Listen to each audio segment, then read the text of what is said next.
A little boy?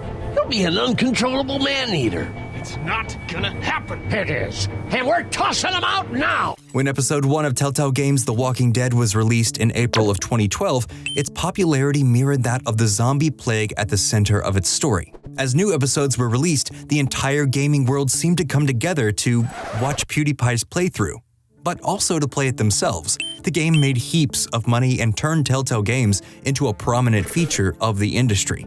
But much like the in-game choices players were presented with, none of it ended up mattering. While most of us had probably never heard of Telltale Games before they dropped The Walking Dead Season 1 in 2012, the company had actually existed since 2004, purely because the tiny dev team wanted to revive the point-and-click adventure game genre of the 80s and 90s. The first Telltale employees had come from genre royalty, which gave the company an instant leg up.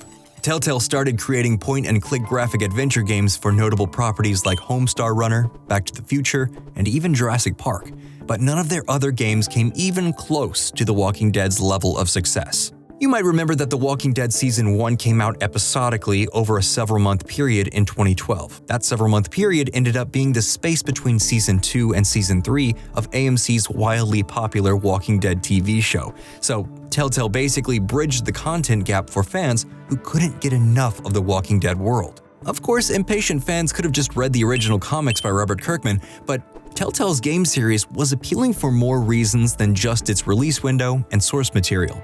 Since Telltale wasn't exactly a AAA studio, the whole thing had sort of a indie edge to it. The cel-shaded graphics made the game instantly recognizable and unique, and it wasn't particularly taxing on hardware either, so even crappy laptops could run it. And the story, I mean…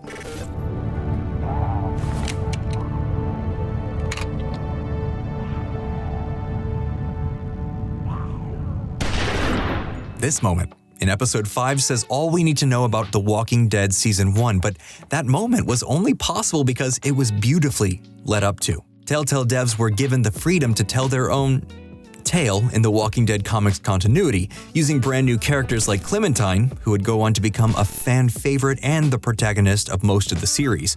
Telltale could be very flexible in their storytelling. Hey, which worked out perfectly since a huge reason for the game's popularity ended up being the ability to make your own choices and not follow a rigid narrative. Plus, they weren't afraid to stare down some of the darker themes of the universe, and they really leaned into the brutal violence that The Walking Dead had become known for as a franchise. This all combined to make Season 1 of Telltale's The Walking Dead a critical and financial hit. Making $40 million in its first year of release, The Walking Dead became so popular that Telltale achieved its original goal and jump-started a resurgence of the point-and-click graphic adventure genre. Old classics were being remastered, dead series were being revived, brand new games were being made, and Telltale was at the forefront of the movement, forging the path. First with The Walking Dead, and then with so many high-profile IPs in quick succession that it was difficult to keep track of them all. And then, everything went wrong. There's no point in sugarcoating it. On September 21st, 2018, just 6 years after the release of its first hit game, Telltale Games shut its doors. I know that sounds pretty abrupt, and that's because it was. Over the course of just 30 minutes, 90% of the company's staff was fired without warning or severance and told to leave the building. This included the voice of Clementine, Melissa Hutchinson, who was in the middle of a recording session when the whole thing went down, and would later write a pretty heartbreaking letter to fans. To say this was needlessly ruthless is like saying Larry was mildly annoying. Son of a bitch, one of them is bitten. We let one in, you stupid We have to end this now. It's way underselling just how awful the whole situation was, and while the closure came as a surprise to both the general public and most of the workforce, Telltale's executives were well aware of the company's struggles pre-shutdown. Instead of using their money and fame to create something new and original, Telltale's executives decided to focus on acquiring big-name IPs in an attempt to emulate that original success they had with The Walking Dead. By 2016, Telltale had licensing rights for several properties and was working on at least 4 major titles at one time. The Telltale dev team was constantly working on the next IP, the next season, the next episode, which, unsurprisingly, fostered a crunch culture at the growing studio. Since their games were released episodically, there was an increased amount of pressure to get things done fast, rather than to get things done well. Stories were lackluster, controls were clunky, animations were awkward, and bugs were everywhere. Since there wasn't any time between releases to really improve on the basics, Telltale just kept churning out content until it felt dated and boring. This brought more attention to the fact that Telltale Games' trademark, "Your choices matter," gameplay wasn't as freeform as players had been led to believe. Most of the choices ended up being inconsequential, which would be fine if everything else was high quality. But that wasn't the case at this point in Telltale's history. This all translated to fewer sales, lower critic scores, and a generally negative public perception of a company that had been an industry darling only a few years prior. Even their crown jewel, The Walking Dead series, wasn't safe. While still the best quality releases by far, reviews for the newer seasons were starting to slip, and fewer eyes than ever were on the series as a whole. Investors started pulling out, and Telltale found itself unable to financially maintain the backbreaking workflow it had established. So it shut down and put around 250 people out of work. Fans of Telltale's games were left with nothing but questions. What about the games that were still in development? What about the final season of The Walking Dead? The company had closed in the middle of the season's release. So would the legendary series never have a proper ending? A Change.org petition was created 2 days after the company shut down to save The Walking Dead and have anyone pick up the series. It would be signed over 30,000 times by fans who were desperate to see a proper end to Clementine's story after all these years. But would anything come of it? Fans didn't have to wait long for the answers to all these questions, but not all of them were satisfactory.